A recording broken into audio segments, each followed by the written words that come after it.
welcome to Disconnected's third round coverage of the 2025 Cachuma Classic. I'm Ethan Wellin, joined in the booth by Chris Brophy. Hey there. Chris, it's Saturday afternoon and we are back at the main course, Cachuma, the Parkside course. And we have first on the tee, Daniel Rubalcaba. Daniel has a huge thumber, and it's going to be really fun to see how he navigates this course today. Stevie opting for backhand roller on this tricky hole one. Does that get through? Such a tricky hole. We saw Lewis Bitney contending with Steve, trading blows this morning at the Mohawk course. And then Damien Trunkey. Damien has a big backhand, and you have to if you're going to take the spike hyzer on this hole.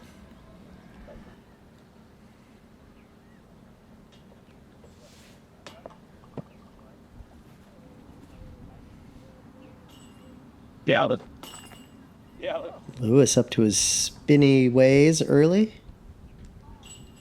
Yeah. And the tomahawk. Daniel, Lewis, and Damien, all traveling buddies. They rep those the Buckets shirts from the Santa Maria Club. I'm sure they're going to enjoy playing a pretty high-stakes round of golf together today.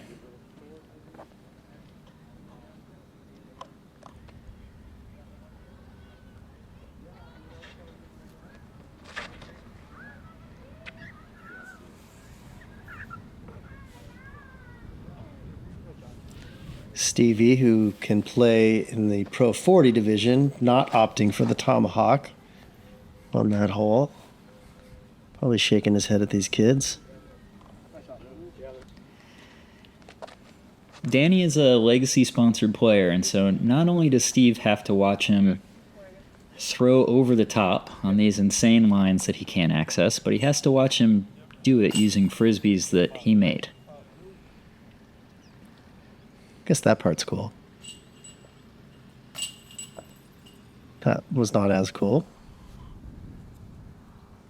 Yeah, Steve. Nice 2-for-2 start.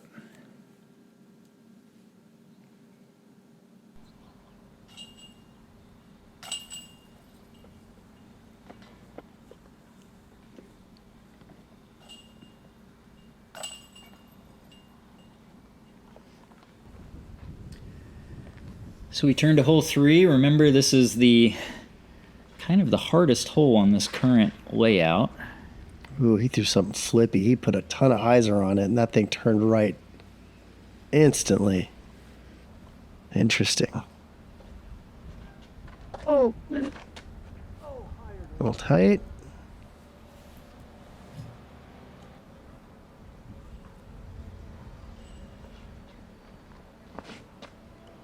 And I guess if you have a big tomahawk like that, you probably can take a crack at that 400-foot sidearm too.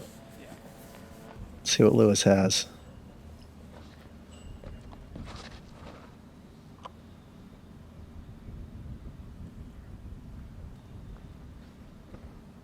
It could be a long opportunity.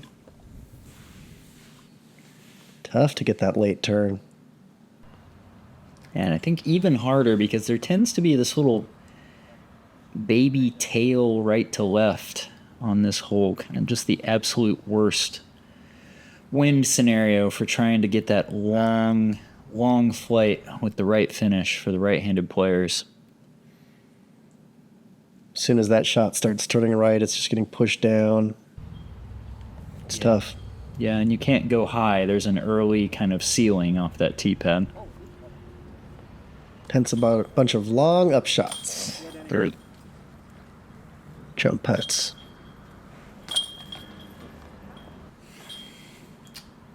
Par's an acceptable result, though. Round 3, once again, no birdies on this hole. No birdies the whole weekend for the entire MPO field. Wow.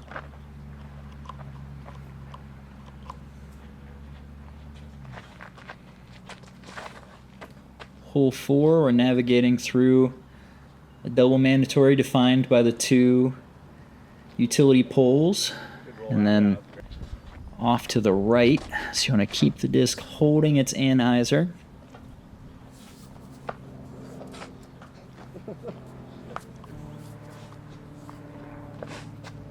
Yes, sir.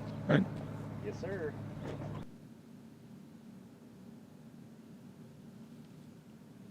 Wow. Great shot by Danny. The hardest thing about this sidearm play is just getting it to move far enough right to stay in the air. Keep working through the tail end to get over there.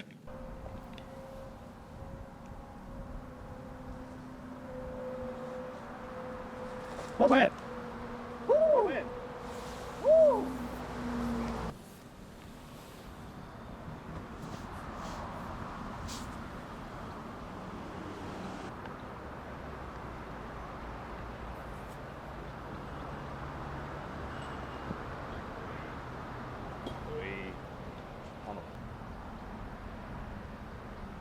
Get in there.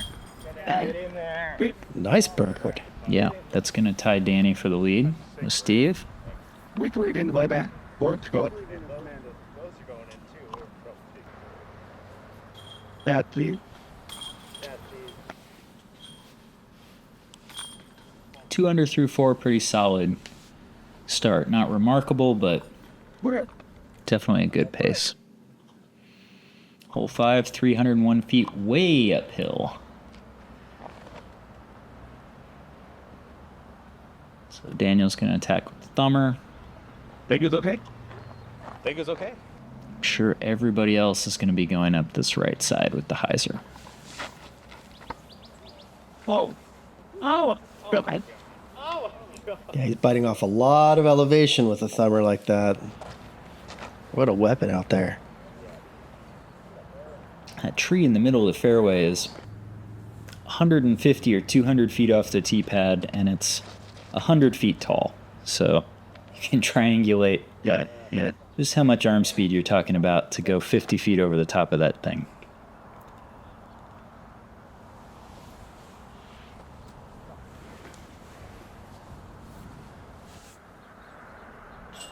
Yeah. Fuck.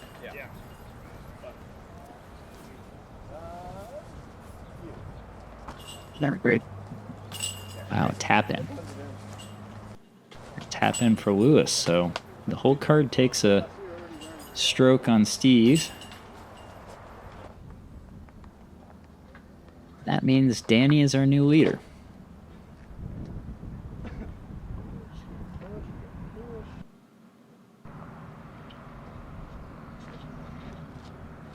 Oh. Tricky little downhill gap.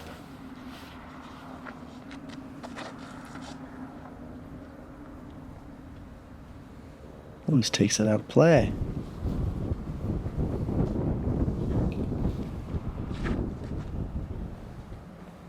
So good.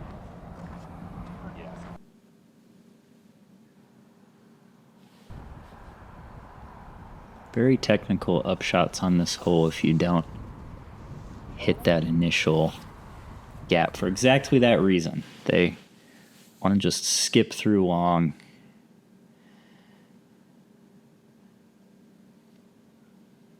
Tough bogey to swallow.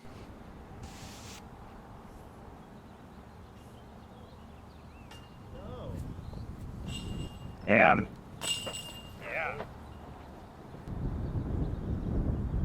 Yeah, Danny. Please. It's getting pretty windy out there too. Afternoon round. Windy out at the lake. Yeah, baby.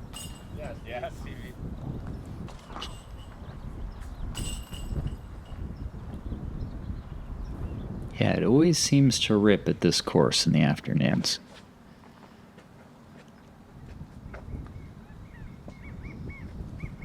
Hoping that you got. Open that. As you can hear Danny comment, they're worried about this road, which is just maybe 15 feet long and downhill this pin position.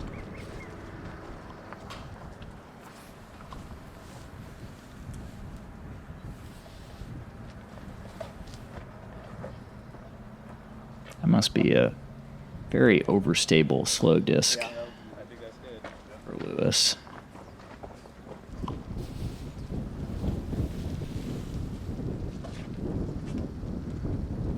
Get the jump. Yeah, stop.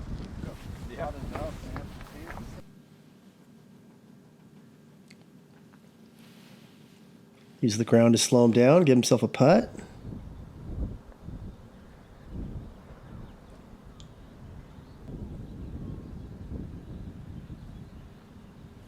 These are nervy putts from the high side on this basket. Yeah.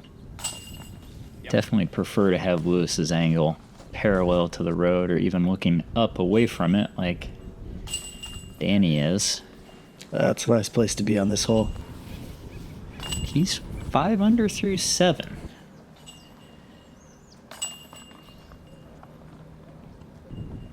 Hole 8, 417. Why not throw another thumber? Hit high left. Come on, brother. Yeah, Sam.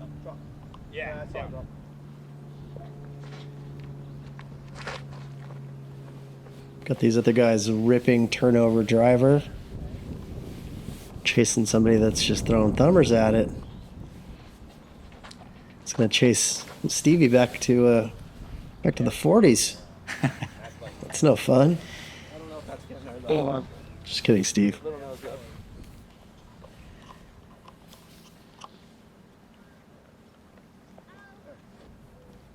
Prove me wrong. Get in there.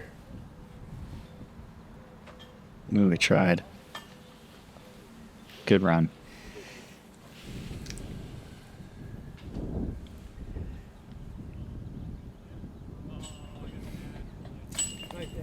Thumber was just a little closer. He's pouring in a lot of putts. yeah.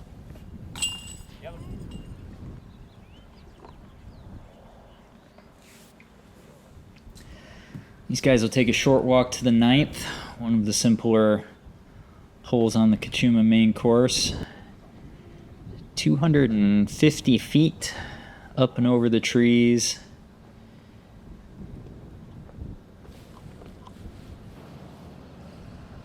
I think this is a case where the backhand works just as well.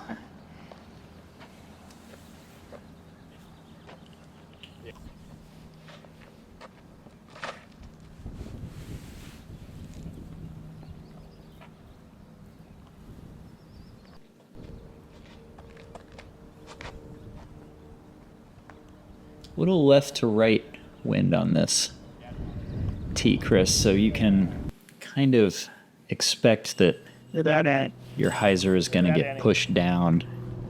It's not going to escape over there into that road on the left side. Probably a pretty comfortable win for all these guys. Maybe less so for the thumber. What? Let that backhand hyzer just sit down right at the chains.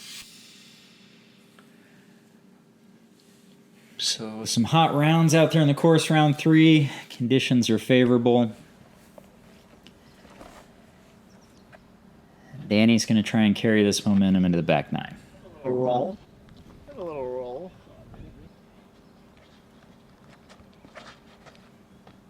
Side. Yeah. Yeah. Better. Yeah. Battery. Better than hit No, I did that. I did it. It might have been better if it hit it.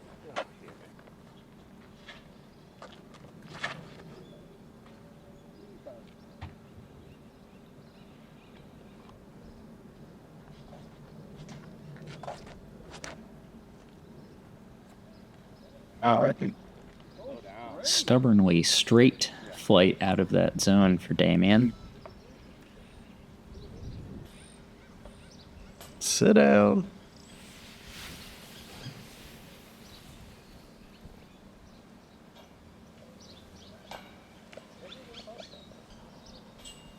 Those are bad.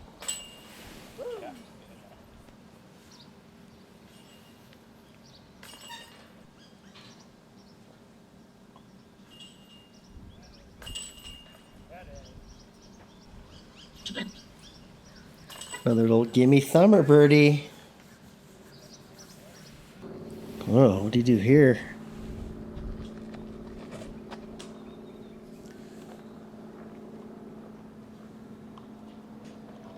Forehand roller right down the OB line, curling into the bullseye. Beautiful.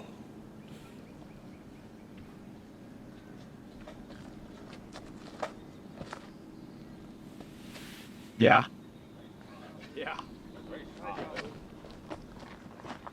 Bullseye for Lewis.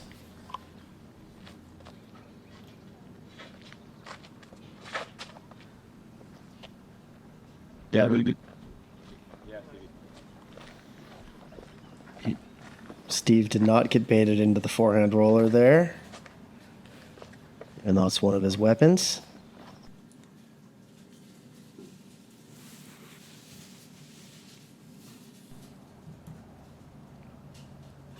Yep. Didn't need it.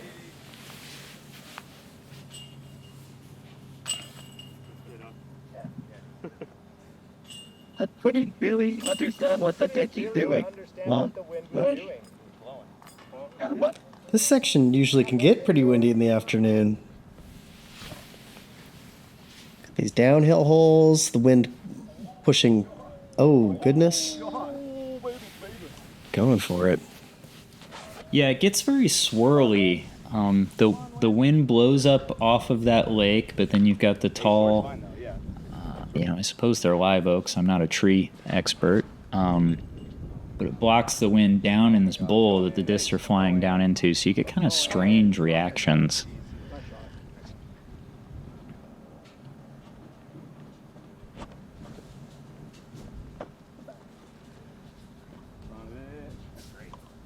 Thanks. That one parked. Well,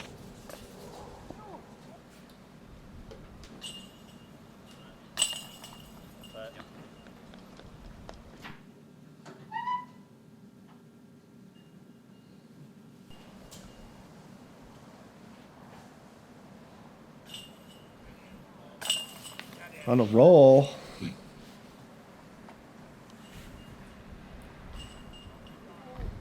Nine in a row now for Danny. 10 out of the first 12.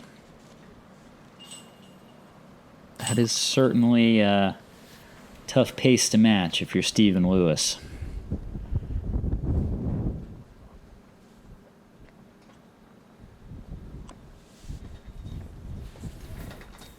Having a power thumber can be such an advantage. That's why guys like Brian Schweberger out of North Carolina, he's over 400 wins. And he just throws thumbers under the basket, makes the putt. I love to watch highlights of Brian manipulating lower flights with his thumbers. We've mostly watched Daniel just attack by going up and over. But Brian's a woods golfer, and a lot of the shots you see him throw are, low skippers, and definitely worth a watch. If you haven't seen Brian's game, find something on YouTube and check that out. More wins than I have starts.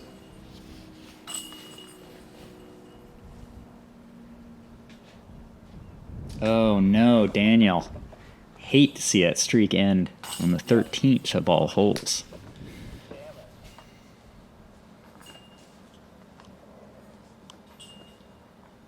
And it's a long walk to think about it as you come up here into this big uphill par 4. Yeah, 5 seconds on YouTube, but 15 minutes IRL to get to the 14th. Lewis, hang on, get safe. That was a good rip. Yeah, looks like it stayed in. So uphill. You usually have a nice tailwind, but it's so uphill. The tailwind pushes it down, as you saw there with Steve's shot. Yeah.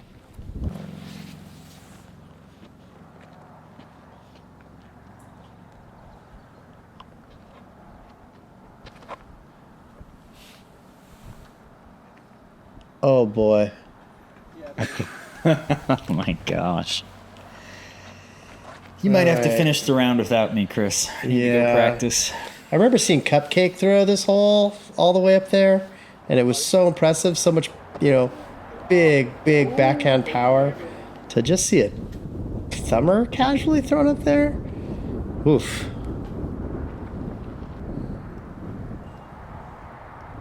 And Steve's like 14 feet. I mean, if he's inside of Steve, what is this? Almost bullseye? Huge eagle. That washes away the foul taste of hole 13. Wow. Yeah, they will be seeing Steve in MP40 at this tournament next year.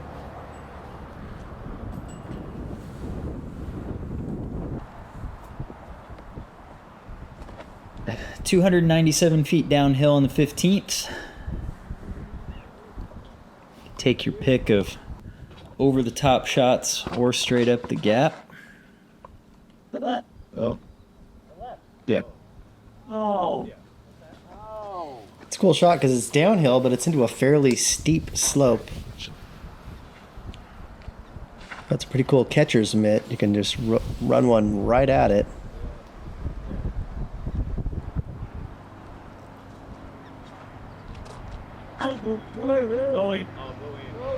Out of his hand, they saw this was a good run. Let's go. The bike's one. Off the lock, maybe. Yeah, fun to watch that shadow tracking across the long grass.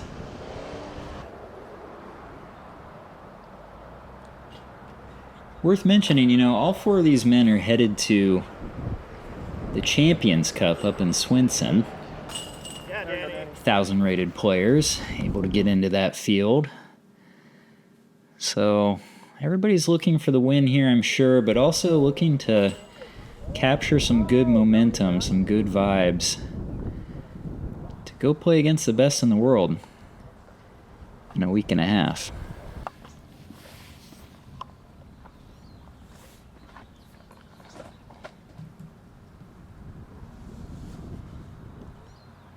But, like, Safe.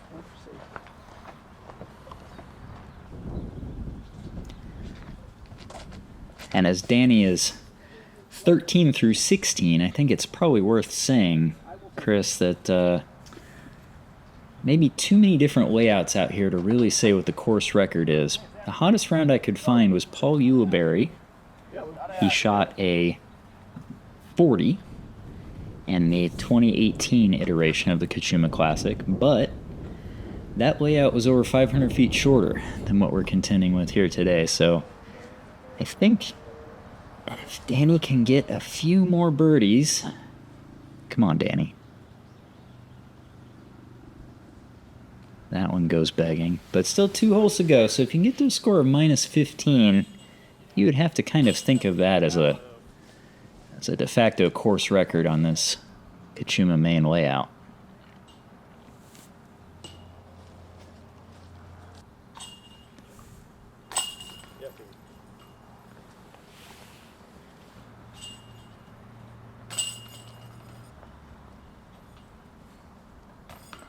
Steve and Lewis are on the same pace they were on in round 1 to become co-leaders of the tournament, and they're just falling further and further behind Danny.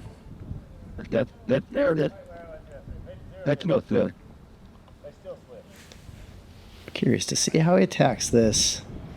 Thumber. I Good way to get it in the middle. think just a way to break the hole in half. Yeah. Make sure he has an opportunity for a 3. But, Dang it. So close. but, Damien is probably in the category of guys that can think about reaching this pin with full flight, but it didn't work out that time. where you at? There you go, Steve.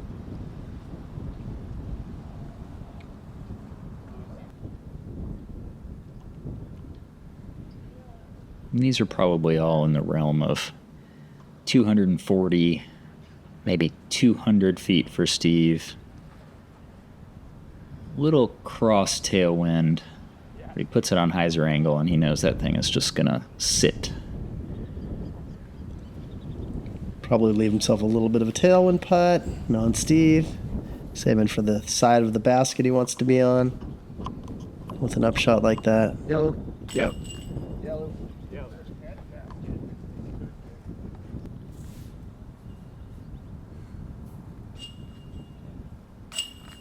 Nice birdie for Danny. 14 through 17 now.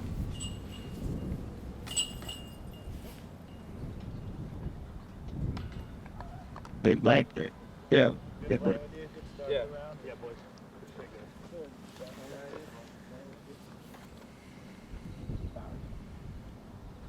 18th 500-foot par 4. Just want to rip this up the tunnel. Maybe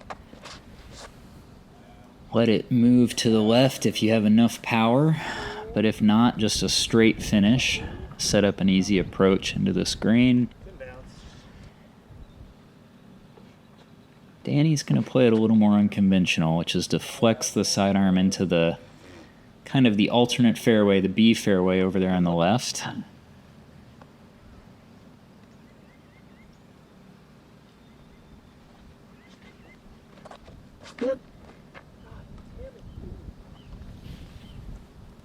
Fairly conservative. Just trying to get up there. Stevie, right up the middle. Doesn't quite have the height. Safe shot. I'll get back. We'll get back. Get back. Get back. Yeah. Yeah, that's good. Get back, back. Well, I mean, compared to being out of bounds.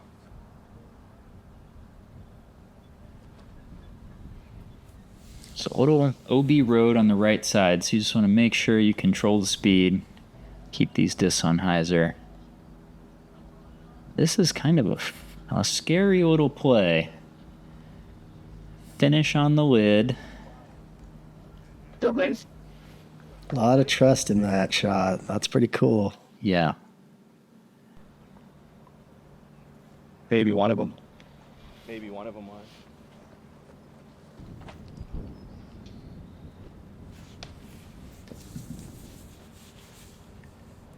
Very solid 10 under for Steve. And this is for a 15 under round. Wow. Unofficially 1082 rated. Some hot golf. Record. That might be tournament record. As we take a look at the leaderboard, looks like Cam Rico shot a really nice 11 under on the chase card to climb back into our final round coverage. Come back and check it out with us. We'll be back in the Mohawk course on Sunday morning. I'm Ethan Wellin. This is Chris Brophy. See you there.